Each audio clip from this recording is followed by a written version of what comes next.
My dear friends, जय Hind. Academy for education में आपका स्वागत है। देखिए, लगातार हम मैथ के बारे में, गणित के बारे में बात करते जा रहे हैं और डेली बाय डेली किसी न किसी मुद्दे पर हम बात कर रहे हैं मैथ के। तो हम टॉपिक की बात कर रहे हैं क्वाड्रिलेटरल के, सम चतुर्भुज के बारे में, चतुर्भुज के बारे में बात कर रहे हैं और चतुर्भुज की पूरी परिभाषाओं को बताएं, कितने प्रकार होते हैं और क्या है सब बताएं। अगर एक टॉपिक बच जाता है इसमें समलंब चतुर्भुज और उसके कुछ ऐसे प्रॉपर्टीज़ के बारे में जो हम आगे चल कर के जब क्वेश्चन सॉल्व करेंगे तो ये बहुत इंपॉर्टेंट होंगे। तो आप मेरे वीडियो को देखते रहें और इसका फ़ायदा उठाएं। तो चलिए हम बात कर लेते हैं समलंब चतुर्भुज, जिसे इंग्लिश में कहा जाता है ट्रेपेजियम। यही आपका चित्र क्या है, समलंब चतुर्भुज का है। तो देखिए इसका डिफिनेशन क्या है। वह चतुर्भुज जिसकी सम्मुख भुजाओं का एक युग्म समांतर होता है। ये देखिए, ये आपकी सम्मुख भुजा है, इसका युग्म क्या होगा, समांतर होगा, तथा दूसरा युग्म असमांतर होता है। यहाँ देखेंगे दूसरा युग्म क्या होगा, असमांतर, ये वाला और ये वाला, और ये वाला क्या समांतर होता है। तो इसी को क्या दिया जाता है, क्या, समलंब चतुर्भुज। क्या कहते हैं, समलंब चतुर्भुज। माना समलंब की समांतर भुजाएं क्रमशः क्या हैं, ए और बी है, या ए मान लेते हैं, छोटी भुजा है, बड़ी भुजा क्या है, बी है, तथा इनके बीच की दूरी क्या है, यच है। तब इसका क्षेत्रफल क्या होगा, 1/2 समांतर भुजाओं का योग गुणे यच। तो समांतर भुजा क्या है, ए है प्लस बी है, तो 1/2 होगा ए प्लस बी, और ऊंचाई इसका क्या है, दूरी कितना है, यच है। तो 1/2 ए प्लस बी इंटू यच हो जाएगा। अब हम बात करते हैं अगला, समांतर चतुर्भुज के विषय में कुछ तथ्य। तो some facts related to parallelogram.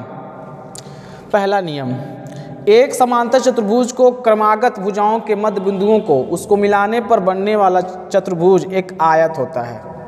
जैसे क्या कर लीजिए, एक समांतर चतुर्भुज ले लीजिए या सम चतुर्भुज ले लीजिए। अब इसको क्या करिए, मिला दीजिए। इसके मध्य बिंदु ले लीजिए, मध्य बिंदु क्या है, इसका P लीजिए, इसका Q लीजिए, इसका R लीजिए, इसका S लीजिए, और सबको क्या करिए, आपस में मिला दीजिए। मिल गया। तो जो एक मिलाने पर जो एक आकृति बनती है, इसे क्या कहते हैं हम लोग, आयत कहते हैं। चित्र में PQRS क्या है, PQRS ये क्या है, आयत है। इसी प्रकार दूसरा बिंदु की बात करते हैं। एक आयत की क्रमागत भुजाओं के मध्य बिंदुओं को मिलाने वाले बनने वाला चतुर्भुज समचतुर्भुज कहलाता है। तो सबसे पहले क्या करते हैं, एक आयत बना लेते हैं ABCD और इसके मध्य बिंदुओं को क्या करते हैं, चारों को मिला देते हैं। तो जो बनेगा आकृति उसे क्या कह देंगे, समचतुर्भुज कह देंगे। क्या कह देंगे, समचतुर्भुज। जैसे EFGH क्या है, क्रमशः AB BC CD एवं DA के मध्य बिंदु है। तो देखिए AB BC CD और DA की क्या है, मध्य बिंदु। तो यहाँ H है, यहाँ G है, यहाँ F है, यहाँ E है।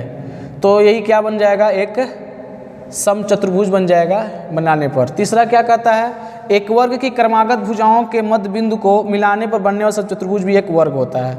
अभी वर्ग देख लीजिए। कहने का मतलब क्या है कि हम क्या करते हैं, एक वर्ग ले लेते हैं और वर्ग के चारों तरफ मिला देते हैं। तो इसी तरह से आकृति क्या होगी, मिलेगी, तो भी क्या होगा, एक चतुर्भुज एक वर्ग ही होगी। एक चतुर्भुज की क्रमागत भुजाओं के मध्य बिंदुओं को मिलाने बनने वाला चतुर्भुज समांतर चतुर्भुज होता है। देखिए हम क्या करते हैं, एक वर्ग ले लेते हैं और वर्ग को क्या करते हैं, चारों तरफ मिला देते हैं। तो जो आकृति बनेगी वो क्या होगी, एक ही चतुर्भुज होगी। ABCD एक चतुर्भुज है, जबकि EFGH एक समांतर चतुर्भुज है। देखिए EFGH एक क्या बन जाएगा, समांतर चतुर्भुज बन जाएगा। तो चित्र में क्या है, दर्शाया गया है। और अगला पॉइंट है, पांचवा पॉइंट, समांतर चतुर्भुज का क्षेत्रफल उसके आधार और संगत शीर्षलंब के गुणनफल के बराबर होता है। तो समांतर चतुर्भुज का जो क्षेत्रफल है उसके आधार एवं संगत शीर्षलंब के गुणनफल के क्या होता है, बराबर होता है। और लास्ट है, यहाँ दिया हुआ, नेक्स्ट नहीं, सेकेंड लास्ट है। यदि एक चतुर्भुज और एक समांतर चतुर्भुज एक ही आधार हो तो एक ही समांतर रेखाओं के बीच स्थित हो तो त्रिभुज का क्षेत्रफल और समांतर चतुर्भुज का क्षेत्रफल क्या होगा, का आधा होगा। और सातवां पॉइंट है, एक ही आधार वाले और एक ही समांतर रेखाओं के बीच स्थित समांतर चतुर्भुज के बराबर होते हैं। मतलब जितने बराबर होते हैं। त्रिभुज में देखेंगे, यहाँ से समझिएगा, एक हम क्या बनाए हैं, एक चतुर्भुज बनाए हुए हैं और इसके मध्य बिंदुओं को क्या किए हैं, आपस में जोड़ दिए हैं। ठीक है, तो ये क्या हो जाएंगे, आपस में बराबर होंगे।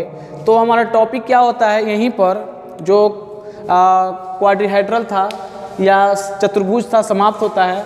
हम मिलेंगे अगली टॉपिक में, नेक्स्ट टॉपिक में पॉलीगन बहुभुज के बारे में। एक क्लास और लगेगा आपका, ये पॉलीगन समाप्त हो जाएगा। इसके बाद आगे चल करके कुछ न कुछ मुद्दे पर बात करेंगे, कुछ न टॉपिक बात करेंगे जो आपके लिए बहुत इंपॉर्टेंट है। आप इस क्लास को देखते रहिए। मिलेंगे कल। धन्यवाद।